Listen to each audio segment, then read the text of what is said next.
Welcome to just for hearts and initiative for healthy life. मी dietitian Neha Katekar तुमचं आमच्या YouTube चॅनलला स्वागत करते। तुम्ही अजूनही आमचं चॅनल सबस्क्राइब केलं नसेल तर नक्की सबस्क्राइब करा आणि बेल आयकॉन दाबायला विसरू नका। तर आज मी एका हेल्दी इन्ग्रेडियंटबद्दल बोलणार आहे।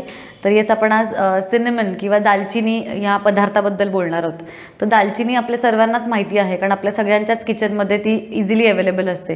तर दालचिनी हा भारतीय मसाल्यांमध्ये खूप महत्त्वाचा घटक आहे आणि ते नुसतंच पदार्थाची चव वाढवण्यासाठी त्याचं काम नसतं, तर त्याचे अनेक औषधी गुणकारी गुणधर्म आहेत। बऱ्याचशा आयुर्वेदिक मेडिसिन्समध्ये ही दालचिनी एक औषध म्हणून वापरली जाते। तर ह्या दालचिनीमध्ये दोन प्रकार असतात।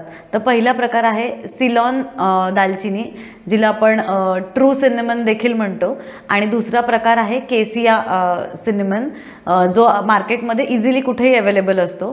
तर हे दोन प्रकारचे दालचिनी असतात। कारण आपण केव्हाही इवन आम्ही जेव्हा पेशंट्सला दालचिनी सांगतो तर आपण ह्याची डिटेल माहिती न घेता जी मार्केटमध्ये अवेलेबल आहे ती आपण दालचिनी घरी घेऊन येतो, पण हे जाणून घेणं, हे दोन पद्धतीबद्दल जाणून घेणं खूप महत्त्वाचं आहे। आता आपण बघूया की दालचिनी कशी तयार केली जाते।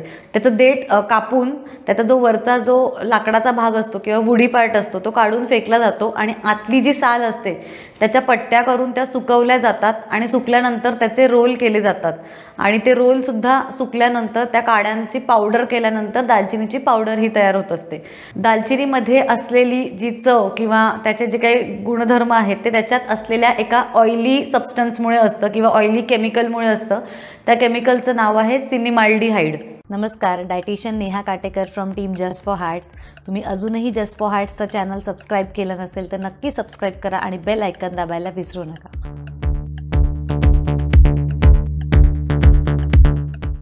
बऱ्याचशा सायंटिस्टचं असं म्हणणं आहे की जे दालचिनीचे जे काही मेडिसिनल प्रॉपर्टीज आहे ते त्यात असलेल्या सिनेमाल्डिहाइडमुळे आहे।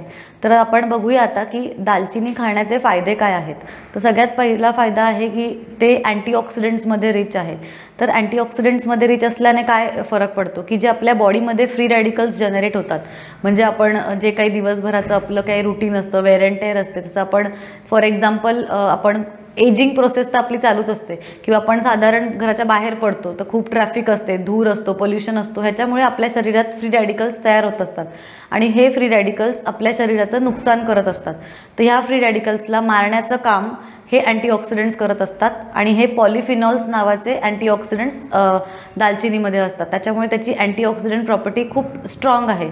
इवन एक 26 मसाल्यांचा अभ्यास केला गेला होता आणि त्यातली अँटीऑक्सिडंट ॲक्टिव्हिटी अभ्यासली गेली होती।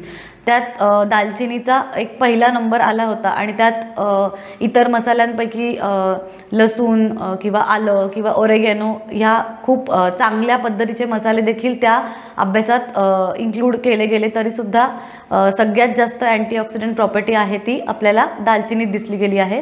त्याच्यामुळे ह्याच्यामध्ये खूप चांगल्या पद्धतीचे अँटीऑक्सिडंट्स असतात। अगदी आपण सिनेमन एक नॅचरल फूड प्रिझर्वेटिव्ह, म्हणजे एक फूड प्रिझर्वेटिव्ह हे खूप केमिकलयुक्त असतात, तर आपण दालचिनीचा वापर एक फूड प्रिझर्वेटिव्ह म्हणून देखील करू शकतो। दुसरा मुद्दा आहे की हृदयविकाराची जी रिस्क आहे ती कमी होण्यास आपल्याला मदत होते। कारण रेग्युलरली जे दालचिनीचं सेवन करतात त्यात असं दिसून आलं आहे की त्यांचे जे LDL आणि VLDL लेवल असतात आणि टोटल कोलेस्ट्रॉल, म्हणजे बॅड कोलेस्ट्रॉल किंवा वाईट प्रकारचे जे फॅट्स असतात ते कुठेतरी कमी होताना दिसतात आणि HDL कोलेस्ट्रॉल, जे चांगल्या प्रकारचं कोलेस्ट्रॉल असतं ते कुठेतरी वाढताना दिसलेलं आहे। तर बऱ्याच अभ्यासातून हे सिद्ध झालेलं आहे। अकाली मृत्यूचे खूप मोठं कारण भारतातलं आहे की हृदयविकाराचा झटका, तर त्याची रिस्क कमी करण्यासाठी दालचिनी आपण आपल्या आहारात इन्क्लूड केली पाहिजे। आपला तिसरा मुद्दा आहे की दालचिनी इन्सुलिन, जो हार्मोन इन्सुलिन असतो त्याची सेन्सिटिव्हिटी वाढवतं।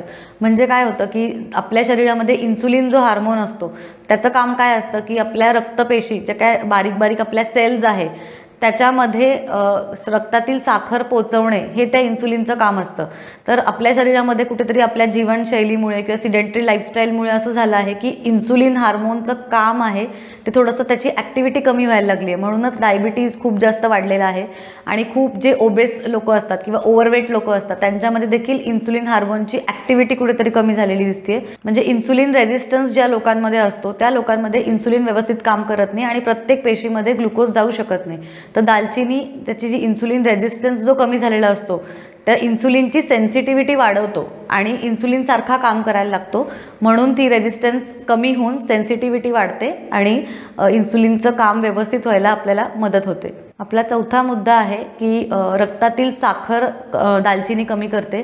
तर हे अगदी ट्राईड अँड टेस्टेड आहे. मी माझ्या पेशंट्सला देखील दालचिनी रेकमेंड करत असते. उपाशीपोटी जे डायबिटीज पेशंट असतात, उपाशीपोटी किंवा जेवणानंतर दालचिनीचं पाणी घेतल्याने बरीचशी शुगर कंट्रोलमध्ये येते आणि हे बऱ्याच अभ्यासातून देखील सिद्ध झालेले आहे.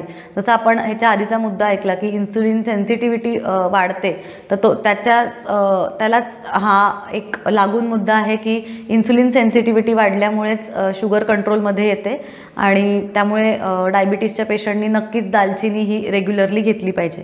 आणि बऱ्याच अभ्यासातून असं दिसलं आहे की जे लोक रेग्युलरली दालचिनी घेत आहेत त्यांची शुगर फास्टिंगची 10 to 20% कमी दिसलेली आहे.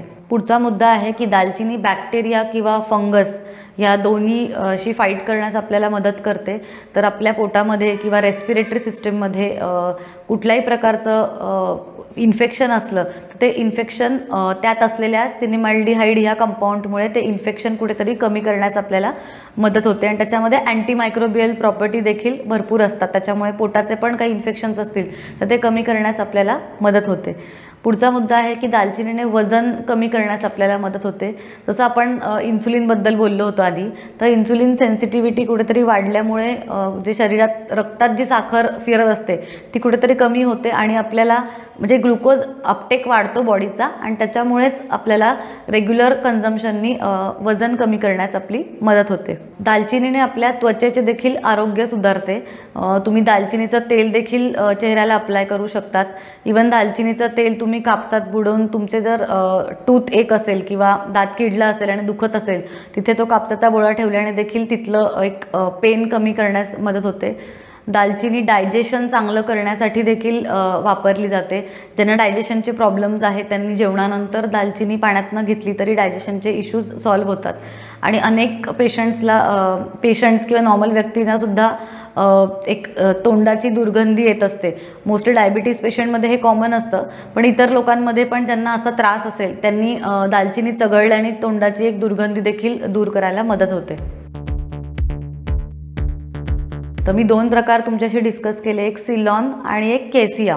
तर सिलॉन दालचिनी आहे ती मोस्टली श्रीलंकावरनं आपल्याकडे येत असते आणि ती रोल्ड फॉर्ममध्ये मोस्टली असते. तर तुम्ही जेव्हा ऑनलाईन घेतात किंवा किराणा दुकानात जाऊन घेतात, जिथून कुठून घेत असाल त्याच्यामध्ये पाकिटावर सिलॉन दालचिनी असं मेन्शन केलेलं असतं किंवा सिलॉन सिनेमन, त्याला इंग्लिशमध्ये सिनेमन म्हणतात. तर असं मेन्शन केलेलं असेल तर ती तुम्ही विकत घेऊ शकतात. ती खाण्यास योग्य आहे कारण जी केसिया जी प्रकारची दालचिनी आहे ती खूप इझिली मार्केटमध्ये अवेलेबल असते, पण त्याच्यामध्ये क्युमॅरिन नावाचा एक घटक असतो. तो जास्त डोस गेल्याने आपल्या शरीराला धोकादायक असू शकतो. त्याच्यामुळे केसिया नावाची जी दालचिनी ती अवॉइड करायची आणि सिलॉन दालचिनी ही तुम्ही विकत घेऊ शकतात. तर एका दिवसाला 1 ग्रॅम पर पर्सन तुम्ही घेऊ शकतात. म्हणजे साधारण 1 चिमूटभर दालचिनी दिवसाला ओके आहे, कारण ती अशीही उष्ण प्रकृतीची असल्यामुळे जास्त घेण्यास योग्य नाही आहे. 1 ग्रॅम इज ओके. दालचिनी आपण कधी घेऊ शकतो, तर दालचिनी एक तर 3-4 वेळा आहेत. तुमचं कंडिशन कशी आहे त्याप्रमाणे दालचिनीचा डोस ठरवता येतो. तर एक तर मेन आहे तुम्ही सकाळी उपाशीपोटी कोमट पाण्यातनं 1 चिमूटभर दालचिनी घेऊ शकतात किंवा डायबिटीसच्या पेशंटनी ही जेवण झाल्यानंतर म्हणजे आपल्या आहारामध्ये बरेचसे कार्बोहायड्रेट्स असतात त्यामुळे शुगर वाढण्याची शक्यता असते. त्यामुळे जेवणानंतर तुम्ही 1 चिमूटभर दालचिनी घेऊ शकतात. आणि ज्यांना डायजेशनचे प्रॉब्लेम्स आहे, ब्लोटिंग वगैरे असे इश्यूज आहेत, तर त्यांनी जेवणाच्या आधी देखील पाण्यातनं घेतली तरी पण प्रॉब्लेम नाही. तर आपण दालचिनीचे फायदे बघितलेच काय आहे. बरेचसे फायदे जसं हृदयविकाराचा रिस्क कमी होते, अँटीऑक्सिडंट्स आहे, वजन कमी करायला मदत होते, डायजेशनचे इश्यूज सॉल्व्ह होतात. तर तो पदार्थ चविष्ट आहेच, पण त्याचे बरेचसे असे गुणकारी गुणधर्म आहेत. तर नक्कीच तुम्ही तुमच्या आहारात दालचिनी इन्क्लूड करा. तुमचे काही प्रश्न असतील तर ते मला नक्की कमेंट सेक्शनमध्ये लिहून पाठवा. थँक्यू.